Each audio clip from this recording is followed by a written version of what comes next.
Yeah, sure. I'm Ryan Singer. I'm the principal planner for long-range planning and urban design at the Bureau of Planning and Sustainability. And Shannon. And I'm Shannon Sims with Mayor Reed, principal at Mayor Reed, and my background's in landscape architecture and urban design. And I'm going to share my screen, just 1 second.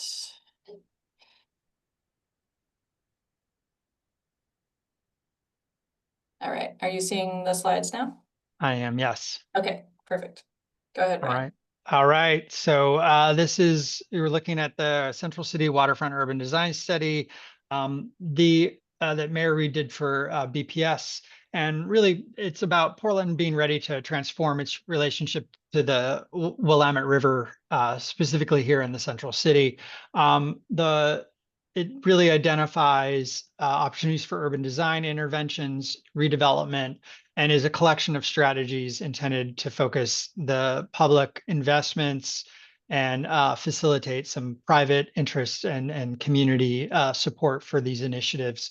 Um, we have a study area which I'll talk about a little bit, and the menu of sort of interventions and work we did was varies from interim and temporary to more permanent and medium term projects. So let's go to the next slide.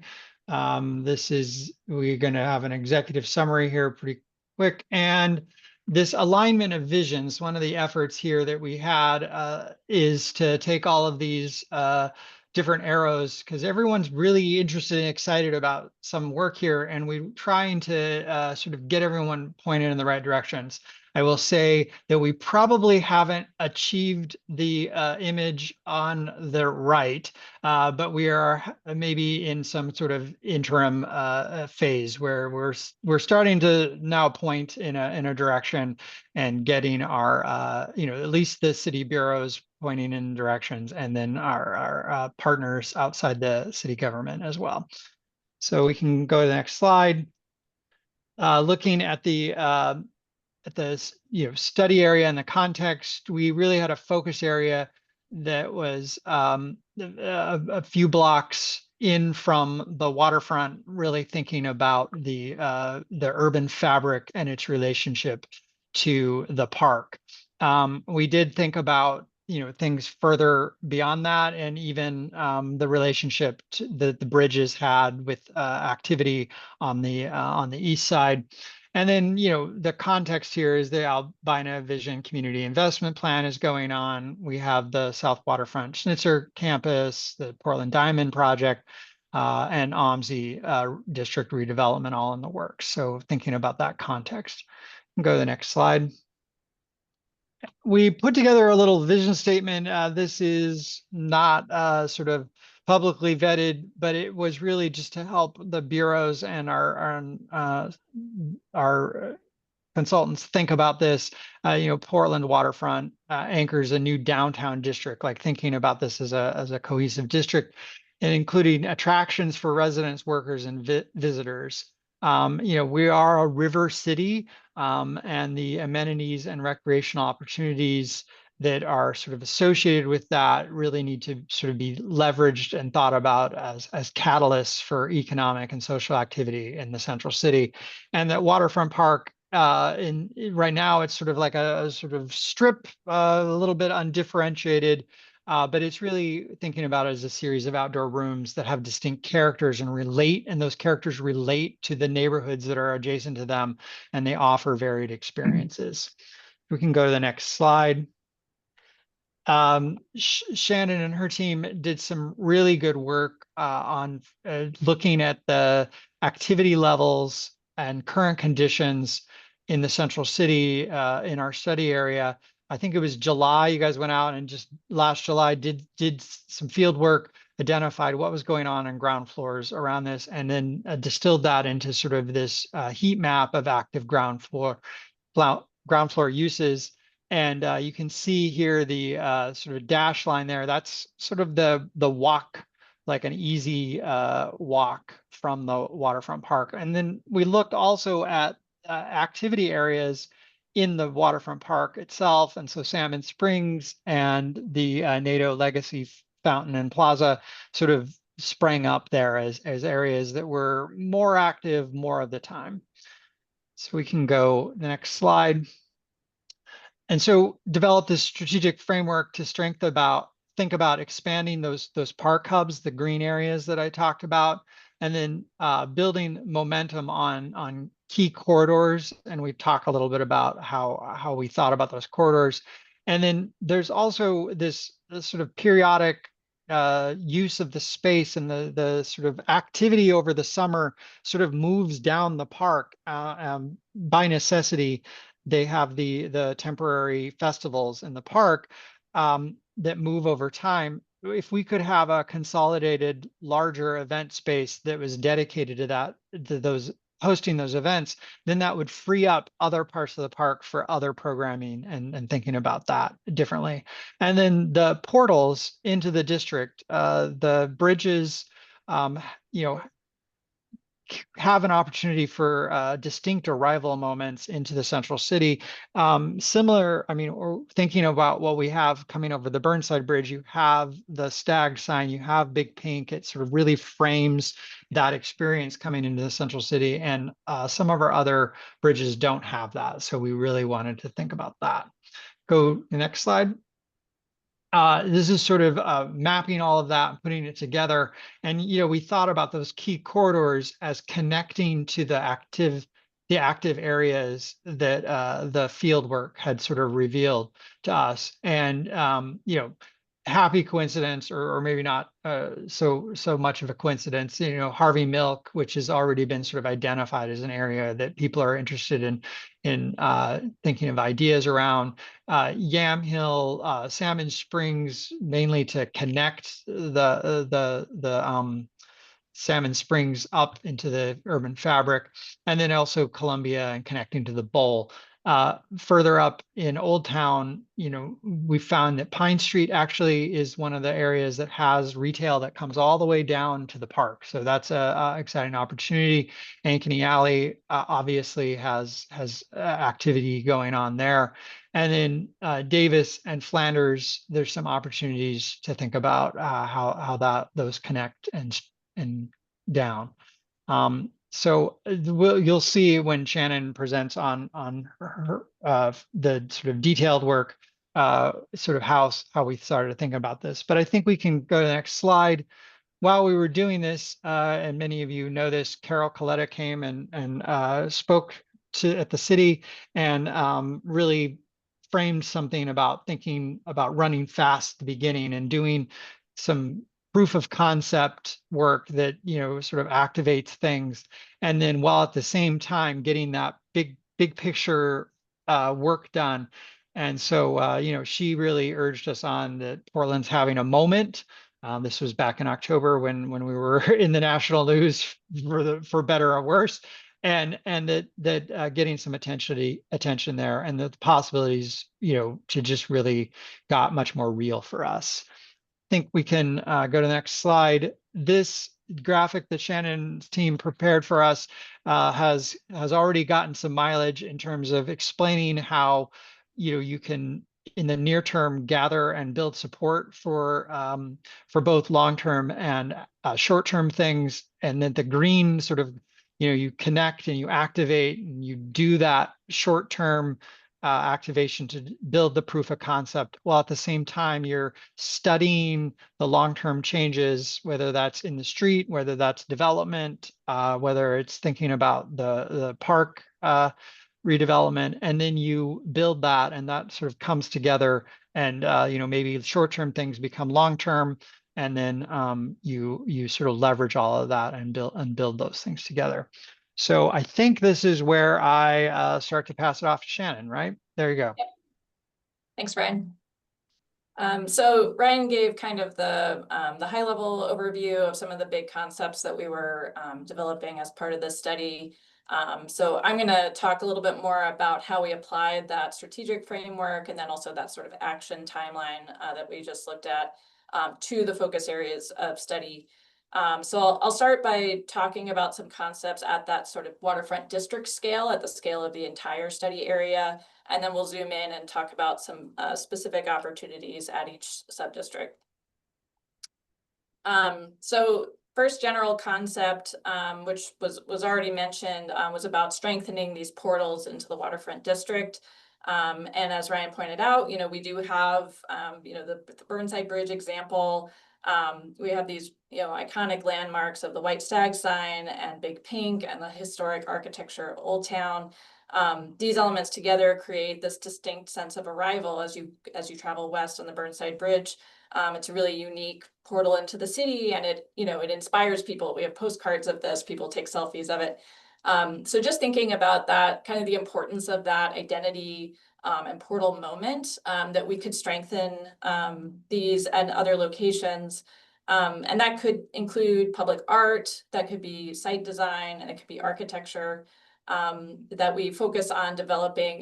There's unique opportunities at these other portal locations, at the Steel Bridge, the Morrison Bridge, the Hawthorne, and the moment of arrival in downtown at Harbor Drive. So these are all ways that we can help reinforce the sort of River City identity, and our general identity of the central city. We also looked at sort of the overarching water access and viewpoint opportunities. I want to point out that there's an area in South Downtown that we've been referring to as the River Recreation Hub that really is home to existing diverse river access on both sides of the river, connected by the Hawthorne Bridge. There are marinas, docks, and beaches available on both sides, and that these can be really better connected to and advertised to the rest of the central city to take advantage of river access that we do have today. They feel a little isolated today, particularly on the west side, and that there's a lot of thought being put into how that kind of physical connections can be overcome, and then also wayfinding for the rest of the central city to those locations. We also can think about expanding and improving on access, like at the Hawthorne Bowl. This is a place that's really well positioned to be a family-friendly destination for swimming and paddling. There's no seawall here, and it's already a planned focus area of the future design competition being organized by Portland Parks. And then just other examples include the Salmon Springs dock, which is currently used by the Portland Spirit. There's a lot of interest in expanding the water-based commerce and potentially ferry service in this location to build on that sort of hub of activity that we described earlier. And then also we can emphasize viewpoints of the river at different locations to give people a more varied experience as they move throughout the park. Our work include a lot of discussion about what role Nadeau Parkway can play in the revitalization of the waterfront. We've presented a variety of ideas about how both temporary and permanent modifications to Nadeau can make positive contributions to the public realm. Further analysis is required to examine how these proposals could have implications on the regional transportation network. The purpose in this study of kind of highlighting these different ideas was really to say, what is the sort of urban design benefit to these different proposals. So this slide is highlighting temporary modifications that could include closures to Nadeau to accommodate large events. As Ryan mentioned, having large festivals and events be able to operate within the right of way could help consolidate operations within the park, and that in turn could free up land for other kind of permanent year-round destination development in Waterfront Park. And I'll just say, this past weekend was a really good example of a closure of Nadeau Parkway for a large event. We had probably, 10,000 people doing the Shamrock Run up and down Nadeau, and that was a really great event, and utilizing that right-of-way space in the service of a sort of a large community gathering. Other ideas include permanent modifications. So we've looked at things such as the potential removal of the Morrison Bridge ramps that could unlock some really large redevelopment opportunities in the center of downtown. The potential for disconnecting Nadeau from the Steel Bridge, which could better connect Waterfront Park to Old Town and add some parkland in an area that's very constrained within the park. And then other locations where we just looked at what does right-sizing Nadeau Parkway and Harbor Drive look like, and how does that relate to potential redevelopment opportunities in South Downtown. Another idea was to potentially implement a pedestrian promenade on the west side of Nadeau to make Nadeau a more attractive corridor for commercial and residential tenants. This is a visualization that proposes, if we can remove some space from the roadway on Nadeau, we can create opportunities for trees, seating, outdoor dining, and art that can support, active commercial ground floors, a more active frontage along NATO, which we really lack a continuously active frontage along NATO today, as well as the potential for adaptive reuse of some of those older buildings. We also consider the identity and wayfinding potential for a waterfront district brand that promotes the vision and fuels excitement for the future interventions and development. So this could be sort of a kit of parts approach that reinforces the waterfront district, that the district is larger than just the park. And we know that success of the park is linked to success of the sort of urban fabric around it. Like we mentioned before, our focus area was really on that sort of quarter mile, the roughly 5-minute walk from Waterfront Park into the city. So roughly 4th Avenue east to the seawall. So this idea of a waterfront district could promote awareness of the unique river access opportunities available in each area. And there's a variety of ideas here about a combination of sort of identity and wayfinding elements that could help really reinforce the waterfront district. And then we know, of course, the waterfront district isn't really all one thing. There's really distinct characters within it. And that's one of the great things about it. So as I mentioned before, the River Recreation Hub is this area of South Downtown that has really unique and diverse river access today, and that it needs to be enhanced with stronger kind of wayfinding and branding and physical connections so that it can reach a broader audience. Then we have an area of the southern portion of Waterfront Park that we've been referring to as the sort of downtown destinations area. This has really great potential to build off of the Salmon Springs node, the investments around the Hawthorne Bowl that are planned, and to create a series of regional family-friendly destinations and attractions. And those could be then connected further west, past the Civic Core and up to the culture blocks, to the Portland Art Museum and the Portland 5 venues up at the South Park blocks. Then we have an area that we're referring to as the Waterfront Commons. This could be Portland's waterfront civic gathering space. So this is a space that we know we want to celebrate and protest. So there's the opportunity to continue to host events and festivals, as well as provide flexible open space and sports courts in a growing neighborhood.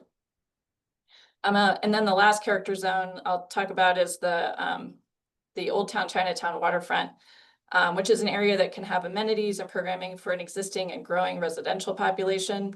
And there's a lot of unique opportunities here for the waterfront to reflect this neighborhood's rich history, culture, and nightlife.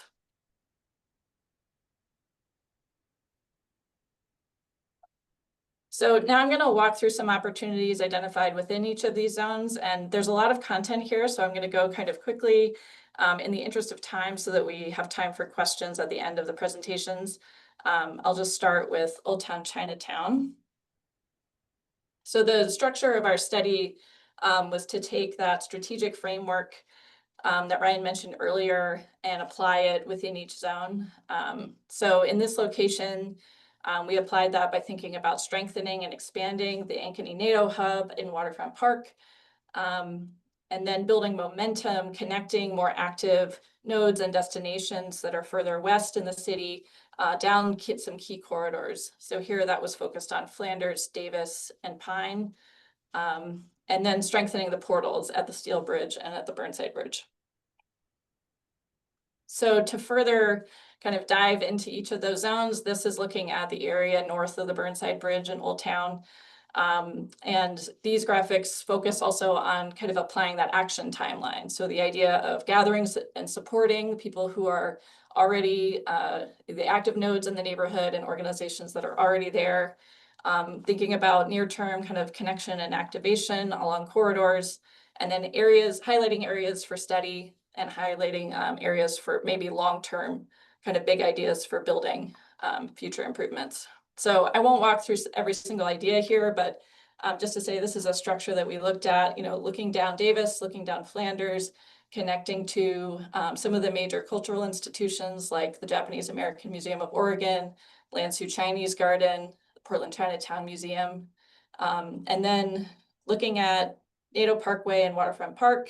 There are some key opportunities here, like I mentioned before, looking at that area, the connection of NATO to the steel bridge in a part of town where these retaining walls really kind of inhibit movement from Old Town to the park and also kind of squeeze down on the parkland itself. We have the planned skate park that's in design right now by Portland Parks. And then just the idea that there could be better ground floor activation at the city-owned smart park, both on the Davis side and on the future smart park, or sorry, on the future skate park side. And the idea also of having some additional kind of active programs in the park to help serve the neighborhood, you know, potentially a terminus of Davis and a major viewpoint here would help kind of add more space and create more variety within the park, some more destinations there. And then any second now, we're going to experience the cherry blossoms blooming in this section of Waterfront Park, which is going to bring thousands of people for this brief window in the spring. So we talked a lot about this, you know, this idea of the bloom loop, which would support neighborhood celebrations of seasons and culture by thinking about additional corridors within Old Town that could be planted with really distinct trees that offer seasonal interest. So that kind of heightened, oh, we have to go and see, you know, at this moment in time, the fall color is really great. You know, the ginkgos are blooming, or, you know, going in fall color, or different trees that bloom at different times, so that there could be that kind of enthusiasm for visiting Old Town throughout the year, and something that helps connect more interior to the urban fabric. So we also looked at opportunities south of Burnside along Ankeny and on Pine. And I will just kind of keep going here so we don't run out of time. We looked at water access points, the potential for, you know, activating this location at the end of Pine Street where the Oregon Maritime Museum is today. There's an existing dock. Potentially there could be, you know, more added there, or more ways to access the water in that location. And then also there's been a lot of interest and discussion about the former Murnane Wharf that was at the terminus of Ankeny Alley. So this is a historic photo of the wharf that was there. This dock was partially lost in a weather event prior to the construction of NATO Legacy Fountain and Plaza. There's some remnants of the wharf still there today. And there's a lot of interest in continuing further study of how, you know, determining the feasibility of reestablishing a connection to the water in this location. I think it's something I've heard really city staff and community members have a strong interest. If there could be a, you know, water access connection, you know, potentially that would open up possibilities for people to connect from, say, Portland Saturday Market to OMSI, or connecting some of these larger destinations that are on the riverfront but aren't really linked by the water today. So next I'll just move on to the downtown waterfront. And I think it's notable to recognize that we have kind of two distinct character zones within downtown's waterfront. I mentioned earlier the downtown waterfront's destination. This is the area around the Hawthorne Bridge that's adjacent to Portland's civic core. And this consists of mostly of office and government buildings with very few residential buildings. This is an area that's largely built out, has really limited land available for new development. And then by contrast, the area to the north that we've been calling the Waterfront Commons, this is an area that has a large number of infill development opportunity sites around the Morrison Bridge. The city of Portland owns some of the land around the Morrison Bridge, and there are many privately owned full and half block parking lots to the north and to the west. So we'll start just by focusing on that kind of Waterfront Commons area. The key moves here being that we think that the near-term event use of the space could really be consolidated around this area. This is a way of activating this area that is kind of chronically suffering from vacancy, and that's a way to kind of stimulate it periodically throughout the festival season. As was mentioned before, the sort of Harvey Milk corridor has been rising to the top as kind of a key corridor of interest in building momentum, as well as the Yam Hill corridor. And this is a visualization of eventually, you know, we'd like to see redevelopment in this area. this is a space in the park that can really serve a growing neighborhood. And there's a series of ideas here about ways that park uses can serve a neighborhood, but also have some flexibility to continue to function in that sort of civic commons, function. And the idea of like promoting kind of viewpoints at the terminus of Harvey Milk and at Yam Hill, kind of punctuating that experience and then connecting down those corridors, big views onto the river. If there was, the possibility of a floating walkway connecting them, that could be a major attraction, kind of bringing people to this area while still preserving some of that upland area for that commons function, that civic gathering space. Yamhill and Morrison are beautiful transit streets that are really distinct with cobblestone paving, large trees, and historic architecture, but that treatment ends at First Avenue. So this is a visualization showing the potential extension of that streetscape treatment down Yamhill towards NATO, and the idea that, again, like the sort of dual functioning of streets as supporting events, spill out space, and being able to better connect events to the city. Something we've heard a lot recently is just community members wanting the sort of festivals and the big attractions in the park to spill out more and connect more into the city itself. So then I'm going to focus, shift south and focus more on the kind of key moves around the southern portion of downtown. Our focus here was on strengthening the existing hub of activity that's at Salmon Springs. We have the Portland Spirit, we have the bike rental and the fountain. This is a hub of activity at Portland Winter Light Festival. So we think that there's a real strong potential to continue to build off of that as already sort of an attractive node within the park and build more destinations around it. And then also strengthen and build momentum down the corridor at Columbia, sort of the node of commercial activity that we see closer to second and third could have a stronger emphasis and momentum as it comes down towards the Hawthorne Bowl. And again, just building up family-friendly destinations in this area. There was a building designed as a visitor center here. That's a program use that I think would still be appropriate in this location. Other ideas that came up were, playgrounds, museums, opportunities for beginner level swimming and paddling at the Hawthorne Bowl. And I think, recognizing again that the adjacent district here has really limited opportunity for new residential development, but it can be home to cultural institutions and attractions. Recently, the Portland Opera has moved into the World Trade Center. And, if anyone was in this area for Portland Winter Light Fest, that's a temporary activation that we hope can kind of be built on into more year-round. And this is a visualization of kind of what a redesign of the Salmon Street corridor could be like, to kind of take in that spirit of Portland Winter Light Fest all year round, making this an attractive corridor that would draw people to it evening in the evenings on the weekends when the government buildings nearby are closed. So that idea of kind of creating a stimulating environment around an area that's sort of naturally sleepy at other times of day, and focusing mainly on that kind of family-friendly attractions. So the last area I'll talk about is the South Downtown waterfront. This is really quite a different area, has different challenges than the downtown and the Old Town Chinatown portions that we looked at, and doesn't have, the same frontage onto Waterfront Park as the other areas that we discussed earlier.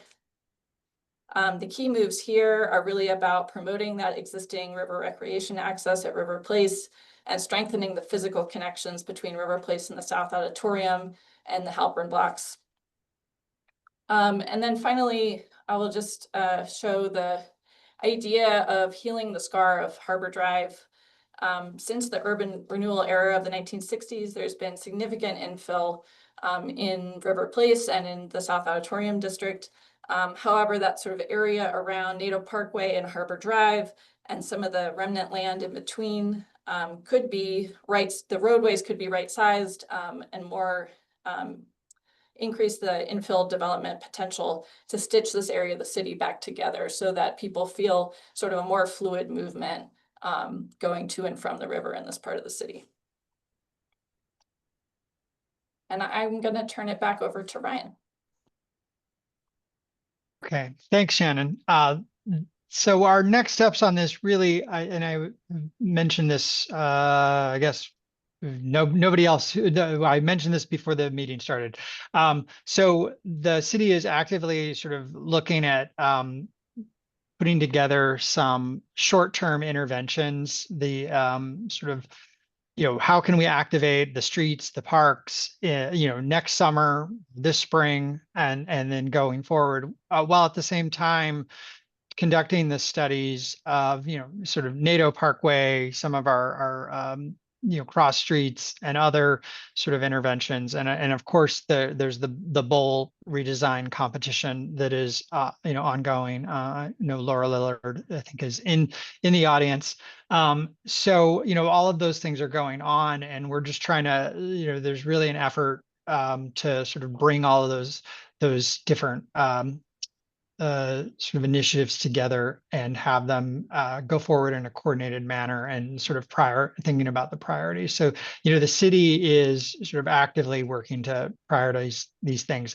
Outside of that, we know that the Design Portland continues to do their work, and the charrettes. I think there was one yesterday afternoon looking at South Downtown. So, ideas and other things are still bubbling and happening, and that, also our community partners.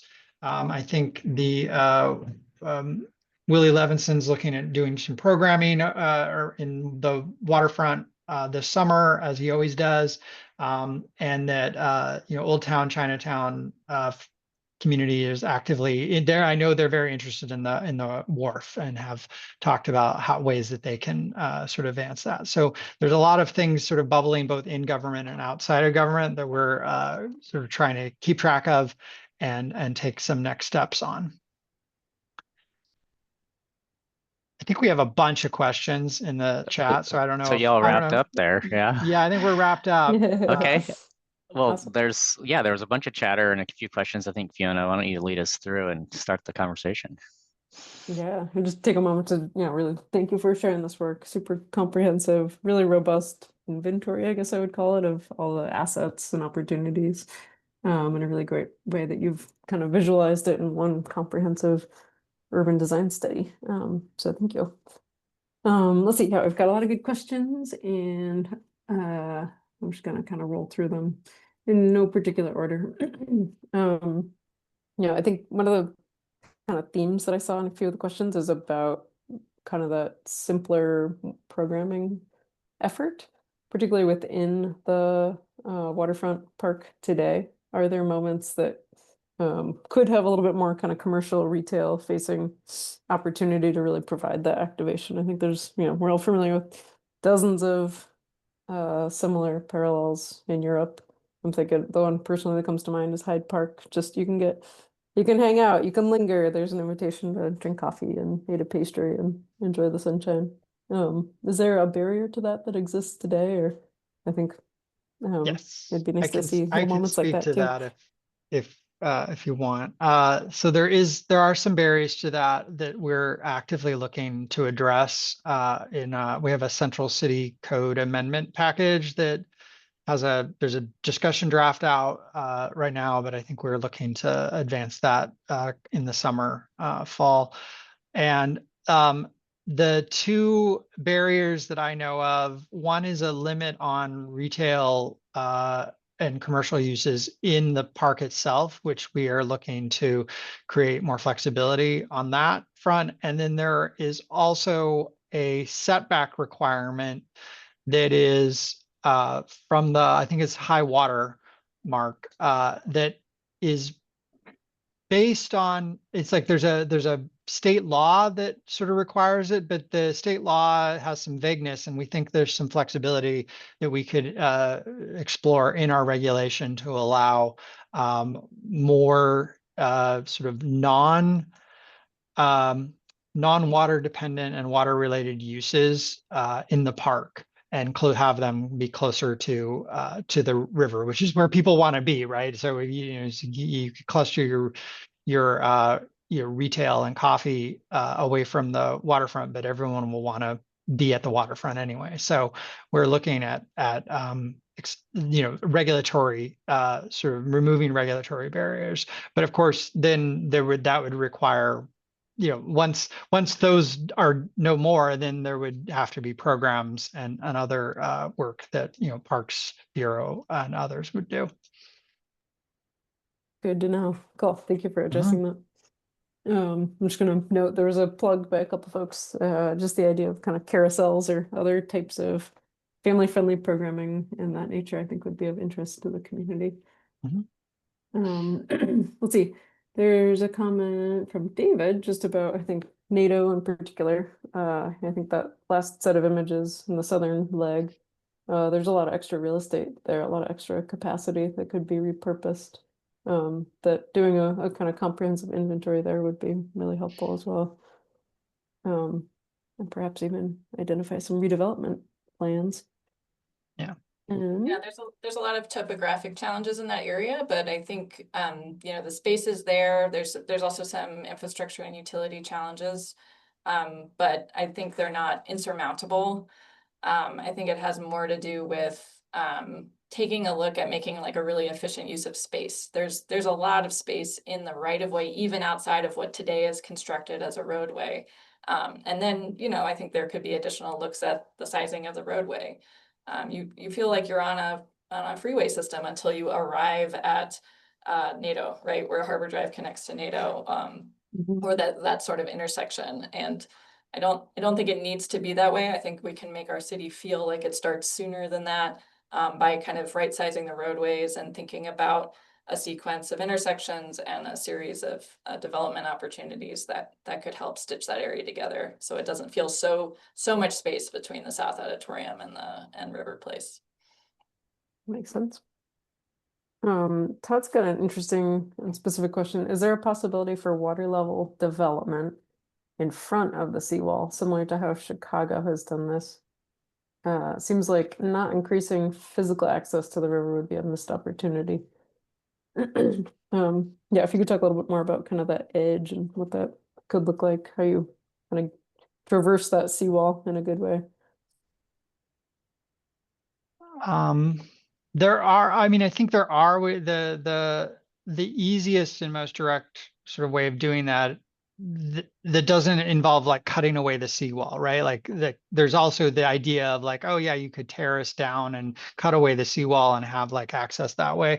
But the idea of having sort of the wharfs or the sort of docks that you can then access and get down in front of the seawall itself is well, still difficult, I guess, lower cost. But yeah, that's a possibility. One of the things we've discussed both internally and then also I think with others is like what happens on those docks is very important, because if the seawall's still there, then it becomes an area that you can't really see very well from the upland.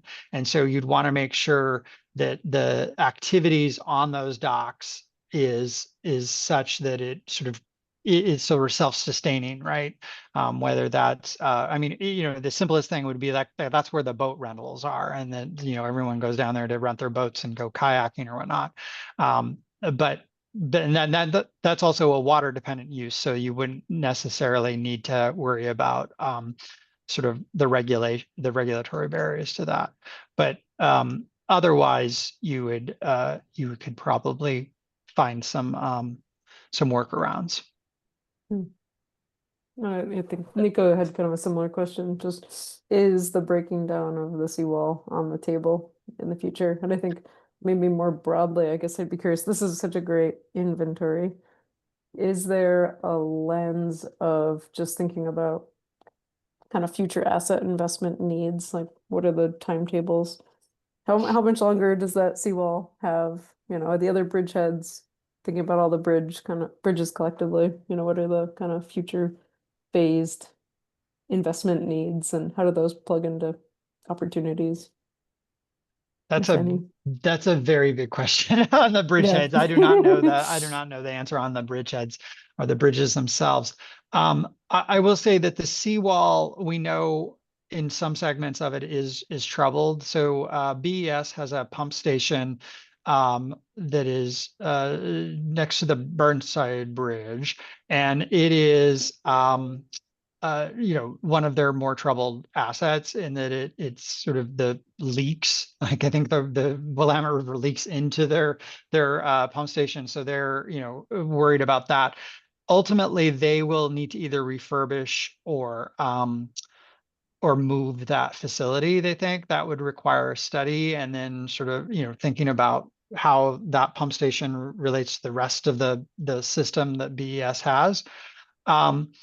But that would present an opportunity either to rethink how that pump station sort of sits in the park and interacts with the river and the seawall itself, or if it's not there anymore, then that would also present an opportunity to rethink that whole area. So we think that's probably the sort of most like there's like a sort of most nexus in terms of like city interest there, but otherwise studying the seawall itself it's a PBOT asset, and so we would need to have them take a look at what it is that it's doing and what changes to that would look like. Yeah, and I think the scope of what we were looking at was more informed by the upland kind of city character and what that told us about what should happen in the park. So that's why a lot of things are characterized in this way of like, these are water access opportunities, because this would be a very good place for like, the sort of sequence of experience as you're walking east from 4th Avenue to bring you to a point where then you can get to the water or get to some sort of water commerce opportunity. And I think that node at Ankeny just really feels like a spot. And then there's several opportunities. There's the unknown future of the pump station. There's the fact that there is some dock infrastructure there. It's not currently accessible, like asking questions around, well, can we reconnect to this? There have been some ideas about that. And then even looking up and down and saying, hey, there is a dock at the Oregon Maritime Museum today. Is there any opportunity to kind of further activate this location where we have some sort of access today that maybe isn't really open to the public a lot of the time? So I think it's, that combination of thinking through the sequence and then where those places would be. The converse is, if we want to have any space in our park that is for gathering or is for the sort of larger events, which I'm not sure we're ready to give up in the waterfront area. I think there's still some attachment to those, even though we want them to sort of morph and change. Then that means we need to prioritize upland area in those locations, that we really shouldn't be eroding a seawall in that kind of part. So we've roughed in the area where we think that might make sense, that it might benefit kind of the short-term vacancies that we see around the Morrison Bridge, and then long-term kind of visioning for how that could evolve into flexible space that serves the neighborhood too. But I feel like that, yeah, the seawall, there's really large technical questions there. It's certainly a study item and something that could be done, but will involve a lot of kind of dollar signs into the future. So I think this framework is more about trying to identify, like, where is that question really worth pursuing, because the sort of domino effect of what we could see happening there really adds up to a great kind of waterfront district moment. All right. Let's see, there's a couple plugs for futsal, padel courts, future thinking. And then I'm going to kind of string two of these questions together. There's a comment just about kind of the floating bridge that exists today being a really interesting character moment for the river waterfront. Just any idea, any consideration for a West Side floating bridge? And then similarly, just a note that the pump station that exists there today is kind of an interesting building. Just making sure those elements are kind of captured. Let's see, there's a comment about kind of this big grand vision opportunity, and just I think one of the things that hits my mind is thinking about kind of roles. And I'm just kind of wondering if the study helps to not just invite participation, but that action that you're seeking. I think oftentimes people look to the city to do everything. And I kind of always flip that on its head. It's like we all need to participate. And I think understanding roles and responsibilities is a big part of that. I still love that campaign that was around a couple of years ago. Portland is what you make it. And I love it because it literally opens the door for everybody to participate. And so I just wonder, how do you kind of take this vision? Shannon, I know you've had a ton of conversations with leaders in the community, kind of anyone that has a stake in this corridor, in this area. How do you really kind of take all those conversations and fold them into kind of action work plans, not just for the government, but for everybody on some level, whether it's participating in activities down here or hosting events in a business or a property you own, or just helping all of it.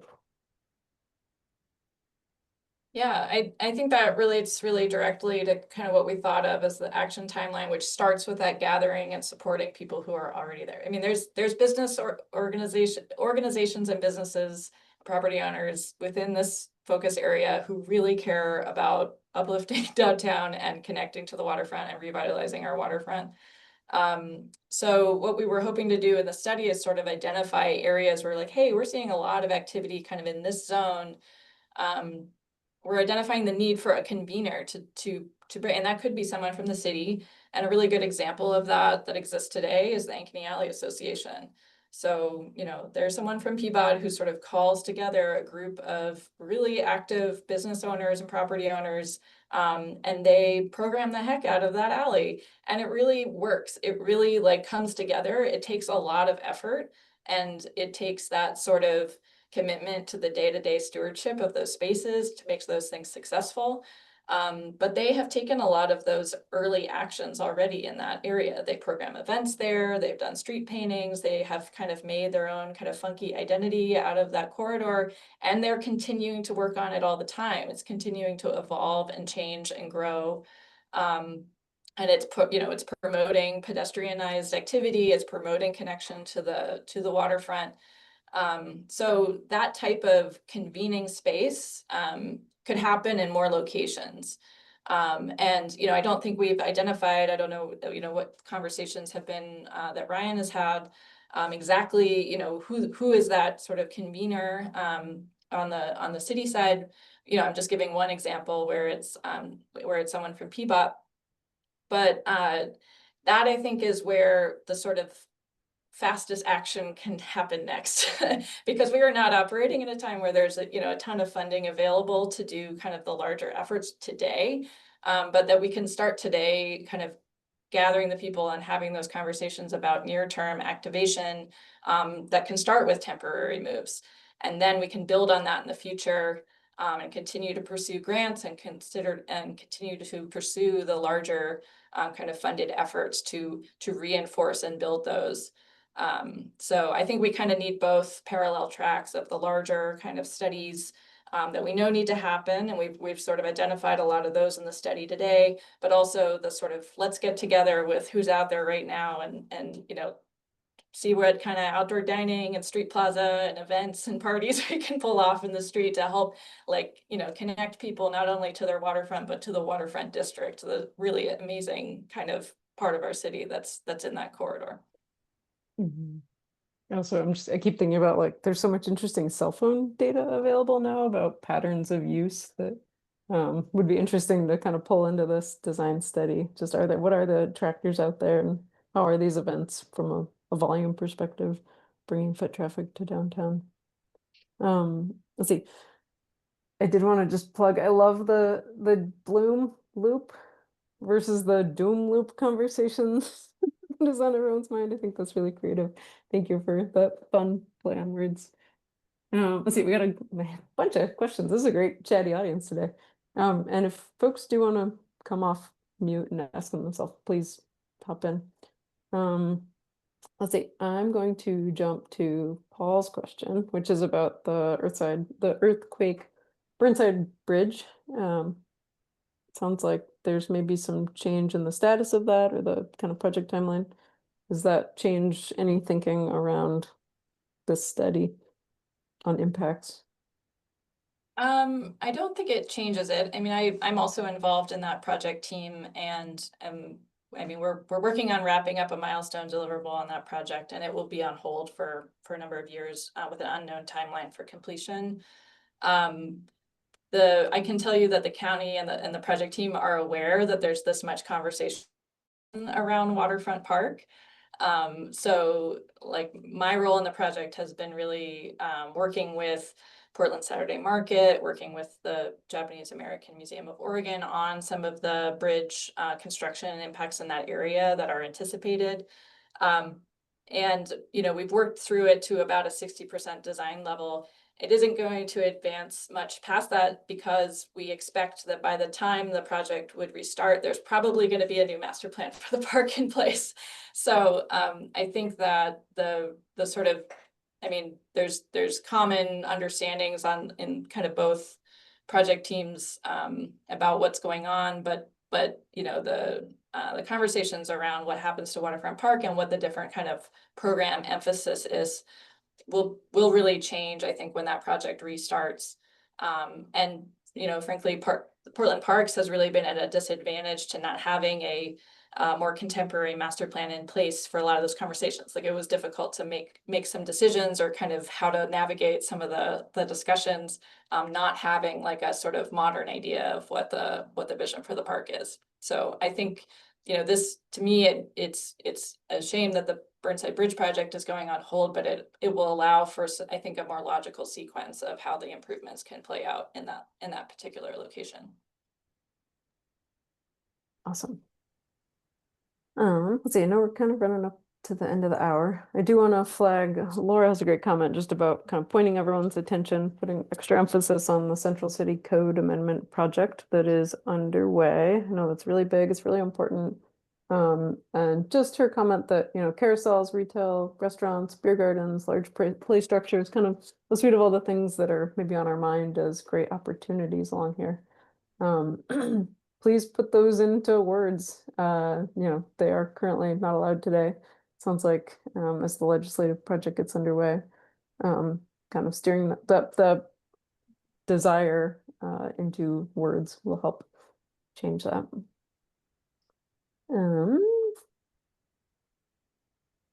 Let's see. I think we've covered most of the comments, questions. Skip has a memory of literally filling sandbags along the river past flood events.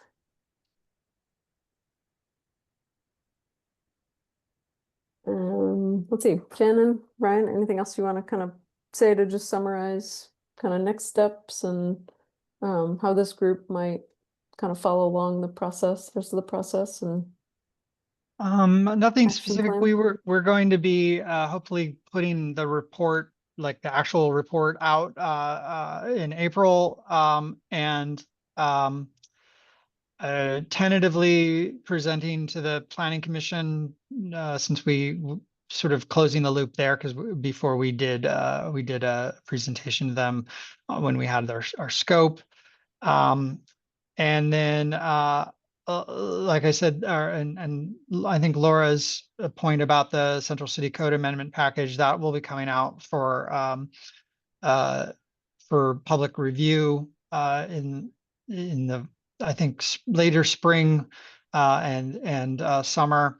And also, I think, Laura, you're going to be having some advancing on your the competition. I don't know if you want to say anything about that since you're here. And Sure. Hi, everybody. Laura Lillard with Portland Parks and Recreation. I'm managing the Waterfront project. We are hiring, we're in contract negotiations for the design competition manager who will be managing the design competition portion of the project. And so once they're on board, we'll be fine tuning a timeline, and I hope to share that with all of you. But it's looking like the formal competition, which would start with an RFQ, for design teams to assemble will kick off in the summer. So all of these efforts that BPS has put forward with Mayor Reed will be part of that sort of resources for design teams to have available to them, as well as all of the City of Possibility work and other events that have been hosted by others in anticipation of this design competition. I also see Troy is here and can answer, probably has something to say about the Central City Code amendments that I either got wrong or did not provide information on. You're pretty close. April 21st, the proposed There. draft of planning commission comes out, and then planning commission's first hearing is on May 26th. Great. Thanks, Troy. Well, it looks like we've met our time. Thank you both, Ryan and Shannon, and thank you all for attending for another great session. Look forward to our next, I forget the next one that's coming up, but it's on, I think it's on AA website here soon, next third Tuesday. So everyone have a great day. Wear your green, don't get pinched, and we'll see you next time. Take care.